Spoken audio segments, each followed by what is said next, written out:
नमस्ते मेरे दोस्तों।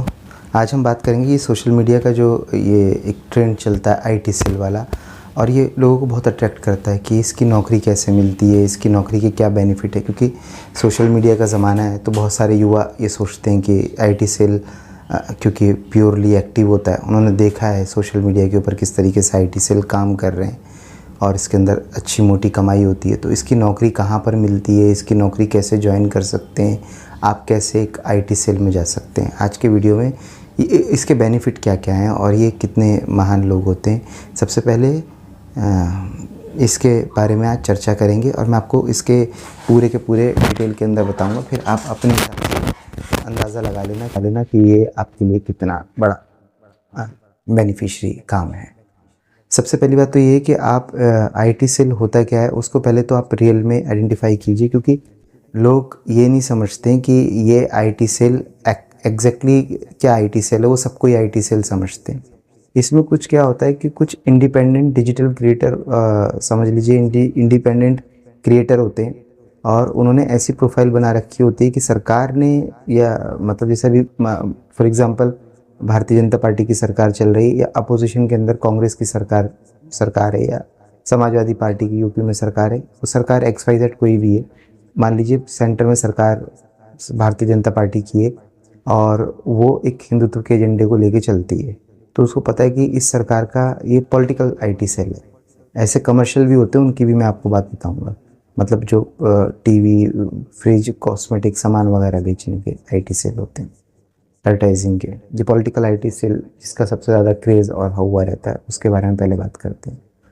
तो उन्होंने देखा कि भैया सरकार जो है उसकी एक पॉलिसी है, उसने एक नरेशन गढ़ा था, इलेक्शन कैंपेन इस तरीके से चलाया था और वो उनको लगता है कि वो कानूनी रूप से सुरक्षित रहेंगे, तो वो उसी तरीके के नरेशन को बिल्ड करना शुरू कर देते हैं और वो इंडिपेंडेंट एक प्रोफाइल बना लेते हैं जिससे उनके फॉलोअर उनके पास आ जाएं और वो उस नरेशन में फंस जाएं। तो इसमें कई बार वो बहुत आक्रामक या कई बार बहुत घटिया तरीके की लैंग्वेज और झूठ परोसना और झूठे नैरेटिव गढ़ना, उससे वो परहेज़ नहीं कर सकते, क्योंकि उनको पता है कि सेंटर के अंदर में उनकी सरकार है और सरकार यही बातें बोल बोल के तो सत्ता में आई है।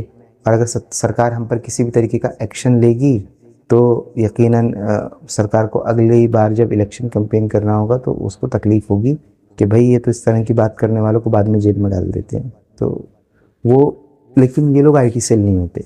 आमतौर पर तो सरकारें इनसे परेशान होती हैं और इनके हालात बहुत ख़राब होते हैं और ये डिजिटल क्रिएटर का काम तो कर रहे होते हैं लेकिन बहुत ज़्यादा पैसे नहीं उगा रहे होते ये, और अगर उगा भी रहे होते हैं तो ये समझ लीजिए कि बस वो थोड़े पैसे आते हैं और उसके बाद जो है फिर इनको कुछ बड़ा इवेंट करके दिखाना होता है तो ये वहाँ पर वो खर्च हो जाते हैं। तो इनका बड़ा मुश्किल से खैर जैसे तैसे करके गुजारा चल रहा होता है, लेकिन उनकी प्रोफाइल जो है चमक रही होती है। ये आईटी सेल नहीं होते। दूसरी कैटेगरी की होती है वो इंटरनेशनल प्लांटेड लोग होते हैं। जैसे किसी अंतर्राष्ट्रीय एजेंसी ने उनको पैसा देकर जो है आपके देश के अंदर में से सबसे हॉट एग्जांपल इसके अंदर मैं नाम भी ले सकता हूँ, कोई दिक्कत नहीं है। नहीं छोड़िए, नाम नहीं लेते, लेकिन अंदाज़तन मैं आपको बताता हूँ। जैसे बहुत सारे आपने संत देखे होंगे आजकल वो भगवा पहनकर जो है वो हिंदू बहुत ज़्यादा ख़तरे में है और ये तो कब्ज़ा कर लेंगे और जिहादी ये कर देंगे वो कर देंगे, इस तरह की ये इंटरनेशनल प्लांटेड होते हैं। इनके पास बाहर से फंड होता है और ये भी गवर्नमेंट के लिए किरकिरी होते हैं। गवर्नमेंट बहुत समझ रही होती है कि इनके पास कहाँ से फंड आ रहा है और ये क्यों इस तरीके के नरेशन को बार बार घड़ रहे हैं और काम कर रहे हैं। इनके पास पैसा अच्छा होता है, इनके पास धमक भी होती है और अगर आप इनसे सीधा उलझेंगे तो ये आपको कानूनी लफड़ों में भी फंसवा सकते हैं। आमतौर पर इस तरीके के लोगों को अवॉइड करना चाहिए। तीसरी कैटेगरी होती है कि वो अपने इलाकाई क्षेत्रीय नेता या वो टाइप की पॉलिटिक्स राजनीति कर रहे होते हैं या कोई संगठन छोटा सा बना के जुड़े हुए होते हैं। वो भी आईटी सेल नहीं होते। वो अपने संगठन को आगे बढ़ाएं, किस तरीके से वायरल हो जाएं सोशल मीडिया पे, कोई हमारी बात किसी को चुभ जाए, हम पे केस हो जाए, उसका वेट कर रहे होते हैं। कोई लोगों पे केस भी कर देते हैं। इन लोगों को भी अवॉइड करना चाहिए, इनके साथ में भी उलझना नहीं चाहिए। हाँ, एक और कैटेगरी होती है जिसके अंदर जो सरकारी संगठन है उन्हीं में से किसी एक संगठन से जो सरकार की उसी पॉलिसी को आगे बढ़ाने के लिए काम कर रही होती है उससे जुड़े हुए होते हैं। तो उस तरीके के लोगों से तो बिल्कुल भी उलझना नहीं चाहिए, उनको भी अवॉइड कर देना चाहिए। नल एंड वॉइड अपना लिखते रहें, खाते रहें, गाते रहें, कमाते रहें, बाहर में जा, क्योंकि उनके पास अच्छे रिसोर्सेज होते हैं, तो वो आपके प्रोफाइल को जो है उसकी रीच घटा सकते हैं, रिपोर्ट कर सकते हैं, आपकी प्रोफाइल को बंद भी करवा सकते हैं। काफ़ी अच्छी रीच होती है उन लोगों की। ये लेकिन आईटी सेल ये भी नहीं होते। चौथी कैटेगरी जो है ना, आप इनको आमतौर पे देखेंगे, ये लॉक प्रोफाइल वाले लोग होते हैं, या फिर अनआइडेंटिफाई ब्लॉगर होते हैं। मतलब वो ब्लॉक करते हैं लेकिन आप उनका चेहरा नहीं जानते, नाम नहीं जानते, आपको पता नहीं है कि इसके पीछे कौन आदमी है। तो इसमें क्या होता है कि कंटिन्यूटी में एडमिन बदलते रहते हैं, तो आपको पता नहीं लगेगा।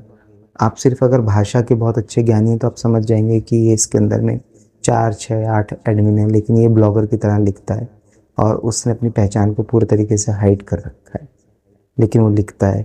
और लॉक प्रोफाइल वाले लोग, जिन्होंने अपने जो है प्रोफाइल लॉक कर रखे हैं, और उसमें आप जाओगे तो कुछ भी आपको डिटेल देखने के लिए नहीं मिलती है, लेकिन वो बहुत ही एग्रेसिव कमेंट करते हैं कि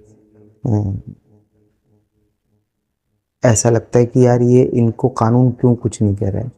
ये जो प्रोफाइल्स होती हैं ना, जो लॉक प्रोफाइल्स हैं, हिडन प्रोफाइल्स हैं, या कुछ ऐसे ही इनके इन्फ्लुएंस में आके कुछ लोग फेक प्रोफाइल भी बनाते हैं, उनके 500, 700, 800 वो होते हैं। उनको लगता है कि शायद इस तरह का नरेशन चल रहा है, वो एक्चुअली कुछ नहीं होते, वो इन्फ्लुएंस में आए हुए लल्लू सिंह होते हैं। तो वो उनको तो आप चाहे गाली बक दो सीधा, लेकिन जिन्होंने लॉक प्रोफाइल कर रखी होती है, ये आईटी सेल होते हैं। अब ये कितना पैसा कमाते हैं इसके ऊपर मैं बात करते हैं, उसकी नौकरी मिलती कैसे है। सबसे पहली बात तो ये है कि आईटी सेल के जो मज़दूर होते हैं, जो ये कमेंट करते हैं या ब्लॉगिंग करते हैं, इनको बहुत ज़्यादा पैसे नहीं मिलते। ये 12-15 हज़ार रुपये के एक्चुअली मज़दूर होते हैं। बहुत अच्छी सैलरी भी अगर किसी आईटी सेल के मज़दूर की होगी तो 20-25 हज़ार रुपये होगी। ये लिखने वाले, कमेंट करने वाले और ये प्रोफाइल बनाने वाले लोग ये पैसे नहीं बनाते, पैसे बनाते हैं इनके मालिक। मैं आपको एक एग्जांपल देता हूँ। मेरे पहचान के एक आदमी थे, उनको एक पॉलिटिकल पार्टी से 50 लाख रुपए का फंड मिला। उस पॉलिटिकल पार्टी ने ये ज़िम्मा दिया कि 16 ज़िलों के अंदर आपको जो है टीम बनानी है, और टीम बना के आपको जो है हमारी पार्टी के एजेंडे को आगे बढ़ाना है, प्रचार करना है। इसके लिए उसने 50 लाख रुपए चार्ज किए। अब उसके पास तो ना 16 ज़िलों में टीम थी, ना लोग थे, तो उसने वहाँ पर काम करने वाले छोटे छोटे जो मीडिया चैनल होते हैं यूट्यूब के, उससे संबंधित उन्होंने उसको बुलाया कि भाई इस तरह से आप प्रचार कर देना और मैं आपको पैसे दे दूंगा। तो बोले कितने पैसे आप दोगे? बोले मैं 1 लाख रुपए दे दूंगा। 16 ज़िलों में 16 आदमियों को उसने 16 लाख रुपए दे दिए। अब वो कंपनी को वो 1-1 लाख रुपए उसने बांटे, उसमें से उसने जो है 5 लड़कों की ड्यूटी लगा दी कि तुम इस तरह का काम करते रहना। तो टोटल 1 लाख का फंड था, उन्होंने कहा 10-10 हज़ार रुपये जो है मैं 5 को मैं दे दूंगा, 50 में रख लूँगा। तो यानी कि वो 40 लाख का फंड जो इस आदमी को मिला था, ये मेन इसकी कमाई हो रही है। इसने बांटा ही 16 लाख रुपए आगे, यानी कि आधे से भी कम। और जिनको 1-1 लाख रुपए दिया है वो उसमें से आधा पैसा बांट रहे हैं। तो इनके पास तक आते आते ये पैसा पूरे तरीके से नल एंड वॉइड हो जाता है। कुछ लोग ऑर्गेनाइज तरीके से इस काम को, मतलब सीरियसली, कि इस तरह के प्रोजेक्ट और कॉन्ट्रैक्ट उनके पास में आते रहें, और वो इंटेंशनली। नोएडा के अंदर में अगर आप जाएंगे, जगह अभी आपको बताया था हम, तो छोटे छोटे सैकड़ों तरीके के यूट्यूब चैनल भरे पड़े हैं। ये ज़्यादातर आईटी सेल हैं। ये काम कर रहे होते हैं एजेंडे के ऊपर में, और ये 10-12 लड़के उन्होंने रख रखे होते हैं। 12,000, 15,000, 18,000, 20,000 सैलरी, कोई नौकरी की गारंटी नहीं, कुछ नहीं, ये नहीं। अब इनके जो बॉस लोग हैं ये इधर उधर मारते रहते हैं हाथ के, कहीं से कोई प्रोजेक्ट हाथ में आ जाए तो हम लोग किसी एजेंडे को सेट करके उस तरीके के बयार में बह निकलें। तो ये सब आईटी सेल होते हैं। फिर ये, क्योंकि ऑब्वियसली अब होता क्या है कि आपको ऐसा लगता है कि बीजेपी का आईटी सेल बड़ा मजबूत है, या कांग्रेस का आईटी सेल बड़ा मजबूत है, या इसका आईटी सेल किसी का मजबूत नहीं होता। आईटी सेल बहुत बुरी तरीके से ये इंडिपेंडेंट सैकड़ों लोग होते हैं, इनका कोई, ये जो लिख रहे होते हैं इसका कोई मतलब नहीं होता, इसका इनके पास फंड आया होता है, उस हिसाब से ये लोग लिख रहे होते हैं, वो एग्रेसिव लिखना होता है।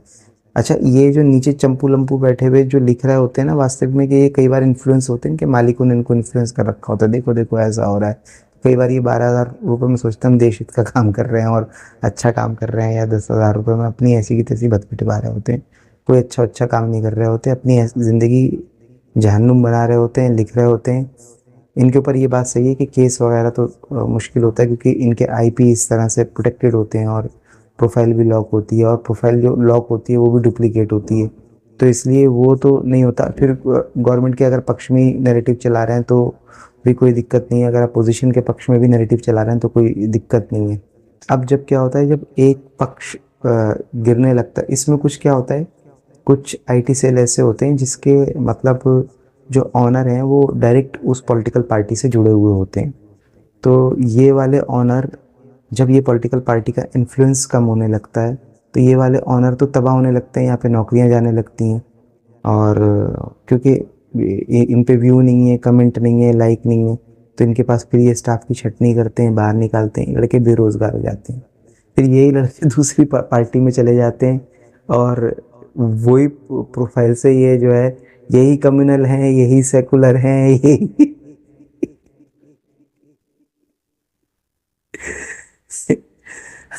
कुछ बेचारे होते हैं कि वो मतलब भावनात्मक रूप से जुड़े होते हैं, होते तो बेचारे लल्लू ही हैं, लो आईक्यू वाले लोग होते हैं। पीछे से इनके पास सारी नरेशन आ रही होती है, पीछे से सारा इन्फ्लुएंस आ रहा होता है इनके पास में। इनको तो कॉपी पेस्टिंग और कुछ थोड़ा बहुत कोई लिख लेता है तो उसकी सैलरी थोड़ी सी ज़्यादा है, और थोड़ा बहुत कोई सोच लेता है तो उसकी सैलरी थोड़ी सी ज़्यादा है, कोई बहुत ज़्यादा कमेंट कर लेता है तो उसको थोड़ी सी सैलरी ज़्यादा मिल जाती है। ज़्यादा मतलब मैक्सिमम 25,000 रुपये। उसमें भी नौकरी की इनसिक्योरिटी होती है, और 36 तरीके का अच्छा देखिए, सबसे बड़ी बात यह है कि इन दिहाड़ी मजदूरों की सबसे बड़ी खासियत ये है कि ये कई बार बहुत अच्छा अच्छा भी लिखते हैं, लेकिन बेचारों का कभी नाम नहीं बनता, क्योंकि ये हिडन होते हैं। अब ये जो इंडिपेंडेंट ब्लॉगर होते हैं, जो गवर्नमेंट का बेनिफिट उठाने की कोशिश कर रहे होते हैं पॉलिसीज़ का, या फिर क्या कहते हैं, अपना नाम बनाने की कोशिश कर रहे होते हैं, कम से कम पहचान के साथ में यूट्यूब पे होते हैं, या फेसबुक पे होते हैं, या दूसरे सोशल मीडिया प्लेटफॉर्म पे होते हैं, तो कम से कम उनकी एक इंडिपेंडेंट पहचान बन रही होती है। उनको पैसे, उनको भी कुछ ज़्यादा खास नहीं मिल रहे होते, क्योंकि वो खर्चा भी होता है उनका, तो उस हिसाब से उनको भी कुछ ऐसा खास नहीं बच रहा होता। लेकिन फिर भी ये कि उनकी एक इंडिपेंडेंट पहचान बन रही होती है, लेकिन वो डायरेक्ट चेहरे होते हैं, तो उनको वक्त बदलने के साथ जो है अपने जज्बात बदलने पड़ते हैं, नहीं तो छुप जाना पड़ता है, प्रोफाइल जो है लो प्रोफाइल होकर रह जाती है। इसलिए आईटी सेल की नौकरी, मेरा तो जो युवा ये नौकरी ढूंढ रहे हैं उनको यही कहना है कि भैया आप इंडिपेंडेंट ब्लॉगर बनो। मैं नहीं कह रहा कि आप वो ब्लॉगिंग, आप पॉलिटिकल ब्लॉगिंग करो, या कमर्शियल ब्लॉगिंग करो, या आ, कुछ भी आप करो, आप इंडिपेंडेंट ही लेकिन काम करो, अपने लिए काम करो। देर सवेर आपका काम चल निकलेगा। आप अपनी स्किल को यूं ज़ाया मत करो। दूसरे आदमी को बहुत पैसा मिला हुआ होता है, माल मिला हुआ होता है, वो माल उसके पास में रिसोर्सेज नहीं है, वो 500 अकाउंट बना के नहीं बैठ सकता, तो उसको उसके लिए लोग चाहिए होते हैं, और वो आपका शोषण करता है, आपका यूज़ करता है, और एक गलत मतलब अपना बेनिफिट बनाने के लिए कई बार गलत एजेंडे और गलत तरीके के इन्फ्लुएंस आपसे फैलाने की कोशिश करता है। आपको उसका कोई बेनिफिट नहीं होता। देखो, आप जो लोग आईटी सेल से जुड़े हुए लोग हैं, उनको सच में ये बात पता होगी, वो जानते होंगे और समझते होंगे कि कोई बेनिफिट नहीं होता है। और कई बार तो ग्लानि भी होती है कि हम लोग ऐसे कमेंट और इस तरीके की चीज़ें करते रहते हैं, और ये तो गलत है। कुछ लोग, हाँ, ये छिछले लोग हैं आमतौर पे यूपी बिहार के, उनको, जो छिछले वाले हैं, मैं अच्छे वाले महज़्ज़ब लोग जो आईटी सेल से जुड़े होते हैं मैं उनकी बात कर रहा हूँ कि कई बार उनको ग्लानि भी होती होगी, लेकिन जो छिछले लोग हैं वो उसको एंजॉय करते हैं कि हाँ अब ये लिखेंगे मज़ा आएगा, वो लिखेंगे मज़ा आएगा, और एक दिन की नौकरी चली जाती है, उन्हें मज़ा आ जाता है। मेरा एक और दोस्त है, वो आईटी सेल के अंदर में काम करता था, काफ़ी वक्त उसने काम किया, क्योंकि उसको ऐसा लग रहा था कि उसके पास में ना, वो बस 2 कदम दूरी पर है कि कोई अगर उसको 30-40 लाख रुपए का इन्वेस्टमेंट दे देगा अभी तो वो नौकरी करता था 25,000 रुपये की, और कोई उसको अगर 5-7-10 लाख रुपए दे देगा तो वो ऐसे प्रोजेक्ट उठा लेगा, ऐसी चीज़ें उठा लेगा जिससे वो खुद का साइंटिस्ट कर लेगा। ये करते करते 7 साल तक, कई कई दिन तो वो नोएडा के अंदर भूखा ही पड़ा रहता था घर के अंदर। 5,000 रुपये डाल दे, अच्छा एंटी मुस्लिम पोस्ट करता था, पैसे मुझसे मांगता था, मेरा दोस्त था, मुझे सब बताता भी था, मैं डाल दिया करता था, कहता था भाई ये सब देख धंधा है, ये काम है यार, मैं ऐसा प्रोजेक्ट बनाऊंगा, तू 10 लाख रुपए का इन्वेस्टमेंट कर दे उसके अंदर। मैंने नहीं यार, मुझे ऐसा कुछ पोटेंशियल दिखता नहीं, क्योंकि देख जिनके नेक्सेस हैं, जिनका सिस्टम है, जिनकी सेटिंग है, उनकी है। अब तेरे पे भरोसा, मैं मेरे पे भरोसा कर लेंगे राजपूत, अब मैं भी राजपूत हूँ और हो जाएगा, तुझे पता नहीं है, एक बार हो जाएगा ना, करोड़ों में खेलेंगे। तो वो इस तरह से मतलब सपने देख रहा था। मैंने तो खैर मदद नहीं की, लेकिन उसको वहाँ पर भी किसी ने मदद नहीं की। फिर वो उसकी एक दिन नौकरी चली गई, और नौकरी जाने के बाद जो है उसको लगा अब खड़ा करूँगा, तब खड़ा करूँगा, तब खड़ा करूँगा, अब खड़ा करूँगा। ये करते करते करते 6 साल हो गए वो बेरोज़गार बैठा है। उसने 3 अपने यूट्यूब के चैनल बनाए, लेकिन वो उसमें उसका मन नहीं लगता, क्योंकि वो सोचता है कि ये तो बड़ा मेहनत का काम है। मैं इंडिपेंडेंट अगर काम करना शुरू करूँगा, पता नहीं कब चलेगा, पता नहीं कब नहीं चलेगा, बहुत मेहनत है यार। तो वो इससे बढ़िया, मुझे तो पैसे चाहिए इंस्टेंट। तो वो इधर से उधर से अब फ़ोन पर वो कॉन्टैक्ट्स वगैरह निकालता रहता है। मैं नहीं कह रहा, हो सकता है एक दिन वो कामयाब हो जाए और कॉन्टैक्ट्स वगैरह निकाल ले, लेकिन भैया 5-5 साल, 3-3 साल की बेरोज़गारी आपके ऊपर आ रही है, और जिस पॉलिटिकल पार्टी या जिस आदमी के लिए काम कर रहे थे वो आपकी कोई जवाबदारी नहीं दे रहा, और आपको पता है कि आप झूठ, प्रोपेगेंडा, एजेंडा चला रहे हो, नफरत फैला रहे हो, या फिर आप द्वेष पैदा कर रहे हो, या फिर एक गूज़बम एक ऐसी राजनीतिक पार्टी के लिए पैदा करने की कोशिश कर रहे हो जो अगर सत्ता में भी आ जाएगी तो आपका कोई भला नहीं करने वाली। ऐसी नौकरी करके आप क्यों उन लोगों की मदद कर रहे हो? मत करो, छोड़ दो, धक्का दो। देश हित में ये फैसला देश हित में होगा। अगर इनको ये दिहाड़ी मजदूर मिलने बंद हो जाएंगे ना, तो दो दो चीज़ें होंगी, या तो ये सैलरी इंक्रीज करेंगे थोड़े से, या फिर ये आईटी सेल का कल्चर जो है ख़त्म हो जाएगा। सच में जनता की आवाज़ आपको नज़र आएगी। आईटी सेल का काम जो है ये तो छोटे लेवल का है, और ज़्यादातर लोग यहीं तक पहुंच सकते हैं। बाकी ये है कि बड़े लेवल का भी, बड़ी बड़ी कंपनियां, ब्रांड, और ये सोशल मीडिया प्लेटफॉर्म किस तरीके से किसी, और बड़े बड़े मीडिया हाउस किस तरीके से किसी, मतलब देखिए, नियम कायदा सिस्टम एक ही है कि आपके पास पैसा आया और आपको एक एजेंडा आया, या आपको एक गाना आया और आपको उसको प्यार करना है। अब अच्छा है, बुरा है, खराब है, ये है, वो है, ये सवाल नहीं है, आपको उसको आगे बढ़ाना है, ये सवाल है। तो ये इनके पास में ठेका होता है, तो अलग अलग लोगों के पास में अलग अलग तरीके के कॉन्टेक्ट्स होते हैं, तो वो उस तरीके से ठेके लेते रहते हैं और नीचे दिहाड़ी मजदूरों से दिहाड़ी करवाते रहते हैं। ये सब है आईटी सेल, और ये सब है आईटी सेल का धंधा। आप देख लो, इसके अंदर में आपको जाना है तो आप किसी भी जाके नोएडा के अंदर में थोड़ा बहुत छानोगे फानोगे, 10-20-25 जगह पूछो कहाँ पर यूट्यूब का कौन सा ऑफिस है, कहाँ पर, वहाँ पर चाय की दुकानों पर खड़े होकर बात करो कि यार मैं ऐसे कर रहा हूँ, आपको लोग मिल जाएंगे, जॉब भी मिल जाएगी वहाँ पर। फिर आप देखो, वहाँ पर काम करके मजे लो थोड़े से, कुछ दिनों में समझ में आएगा कि आप एक आईटी सेल हो। फिर कुछ दिनों में समझ में आएगा यार जिंदगी बड़ी हो गई है। तो फिर कुछ दिनों में समझ में आएगा तेरे की तो नौकरी चली गई, सारा हिंदुत्व का या सारा लिबरलिज्म का नशा उतर जाएगा, क्योंकि भैया पैसे से सब कुछ चलता है ना। कोई सिक्योर नौकरियां नहीं है, ये बहुत अनसिक्योर नौकरियां हैं, और बहुत इतना पैसा इनके अंदर नहीं है कि आप जो है इसके अंदर में कि 2-4 साल भी अगर मैंने कर लिया, 5 साल भी कर लिया, तो कम से कम मेरे पास कुछ सेविंग तो होगी। नहीं होगी आपके पास कुछ भी सेविंग, कि जेब में पैसा ही नहीं होगा।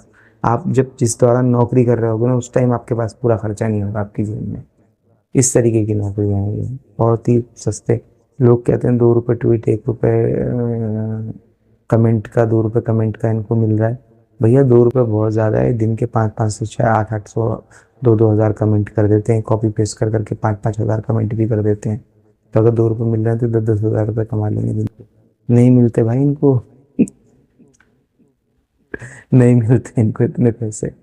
ये मैं बस 10-12 हज़ार, 14 हज़ार, 15 हज़ार, मैक्सिमम 25 हज़ार रुपये में ये काम करते हैं। बहुत इनसिक्योर एनवायरनमेंट के अंदर और बहुत प्रेशर के अंदर काम करते हैं। सुबह से लेकर रात तक इनकी लगी रहती है, वो सब चक्कर है। ठीक है, तो उम्मीद है आपको समझ में आ गया होगा आईटी सेल की नौकरी और आईटी सेल का मजदूर। अच्छा, ये लोग इनकी बात का बुरा मत माना करो, इनको इग्नोर कर दिया करो। मैंने आपको बता दिया ना, ये वाले लोग होते हैं आईटी सेल, और उनको भी चूतियों को इग्नोर कर दिया करो, क्योंकि वो बेचारा, उनमें कई तो डिजिटल क्रिएटर हैं, मतलब सिर्फ वो बेचारे प्रोफाइल बना रहे हैं, उनका कोई ताल्लुक नहीं है वो जो बोल रहे हैं उससे। समझ रहे हो, मासूम लोग हैं। सरकार बदलेगी, विचार बदल जाएंगे, वैसे वाले लोग हैं वो सोचते हैं बहती गंगा के अंदर हाथ धो लो वाला टाइप मामला है। तो इग्नोर करा करो आप, जो आप देखो आपका खुद का इंटरेस्ट कहाँ पर है, आपका खुद का शौक कहाँ पर है, उस तरीके के लोगों को फॉलो करो और सब्सक्राइब करो और अपनी ज़िंदगी खुशहाल बनाओ। या आईटी सेल के विंडो में मत सो, ना नौकरी ढूंढो, और ना इनकी इस ओवर एग्जीरेट कोई बात या पोस्ट आपको समझ में आए तो उसको इग्नोर मार दो, आगे बढ़ो। ये भी एक मंत्र है, नहीं तो इससे क्या होगा, गरीबी से निकल नहीं पाओगे, गरीब ही रह जाओगे। जय हिंद।